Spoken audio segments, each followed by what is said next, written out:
RC from the Night's Watch, coming back with another one of our awesome videos. Feel free to subscribe to the channel, check out some of our other videos. Lots of attack strategies up here now on the Capital District. This is our clan tag right here and our usual cast of characters that we've got up towards the top. Just checking in again, so in the US we have moved our way up to number 40 as of last weekend's Capital Raids. So the strategies that we're showing you here in these videos are obviously working. We're moving up that leaderboard every week and hoping that we can try to crack the top 25 after this weekend's attacks.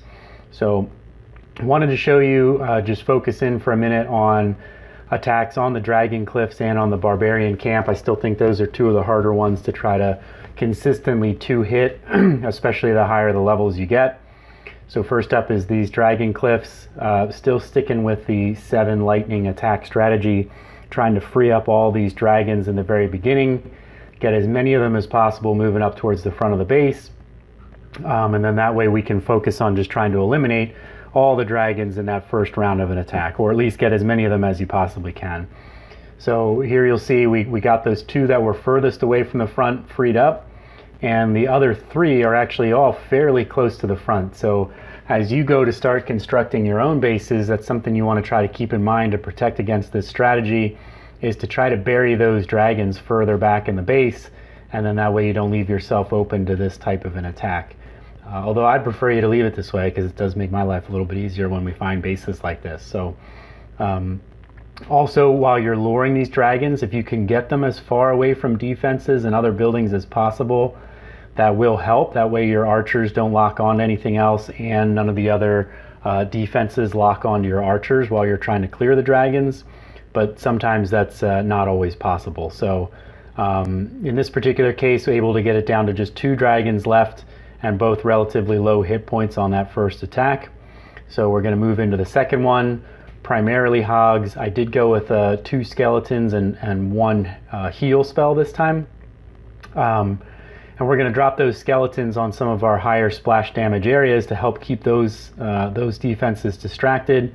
And we're going to put the heal up here near the bomb tower and the inferno, and that super wizard tower. That way we can try to get as many of those hogs as possible re-healed as they move deeper into the base. So you see most of the hogs were focused down there on the east and southeast area, work their way up towards the north. We got a couple of stray defenses here in the far north and off to the west. So as the hogs work their way around, we got one last one left that we can drop in, and we'll send it right over here on the west side and help to get the rest of those defenses cleared out. And now we're just clearing out the rest of the junk buildings. So pretty solid 2-star attack, 5 dragons, doing it with the 6 dragons, still working on strategies on that one. But got to try to take advantage of these cases where you've got 5 dragons, especially when they're located up towards the front of the base. That same attack, looking at the Barbarian Camp. So again, over 10,000 loot on this base, so I consider that to be a more challenging base. Going with mostly an air attack. You do need a few of the wall breakers just to open up space and let you get your troops a little bit closer, especially for your second hit. But you'll see here then we lead off with some of the minions, trying to get it so that you can drop your balloons a little bit closer to where the action is. And also, as those minions start to go down, your floating skeletons there in the middle will start to spawn and help to keep the defenses distracted. So you'll see on this first hit, we got to just about 40% clear.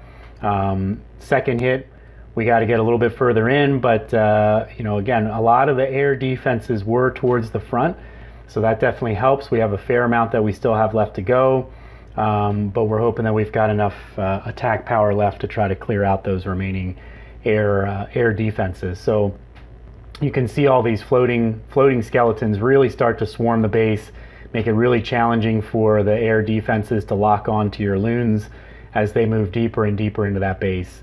Also helpful that the giants were so far back in these bases. I do find that the giants, while they don't get the loons to hang up, they will distract your minions and your skeletons. So you know, again, as you think about defensive layouts for your bases, maybe you want to try to keep them more towards the core, and it helps to distract your attacks that are coming at you. So again, we had a pretty good set of attacks. I wanted to show you one last one that I thought was pretty fun on a Barbarian Camp. We're going to skip to the second attack here. So pretty good setup. Still had a lot of loot that we needed to try to finish off here, so not a gimme. Taking that air attack in still, bringing in all of our loons and our minions. I've kind of sped it up here just to get to the point on this one. But as we start to dwindle down to the end, I've got this, rapid fire rockets over here in the corner, and running out of units to try to take care of this. But these hero skeletons coming in from the far east side there that were left over, this whole time watching this happen, just hoping they weren't going to run into a bomb anywhere along the way. But this was really the last hope for the base. They worked their way all the way over. We get to that rocket artillery and no bomb. So this was kind of a fun one to watch for me, sweating it out, but we're able to get the 2-hit attack strategy done on that one. So it's a pretty repeatable attack on the Barb Camps. I feel like that's the strategy to go with right now.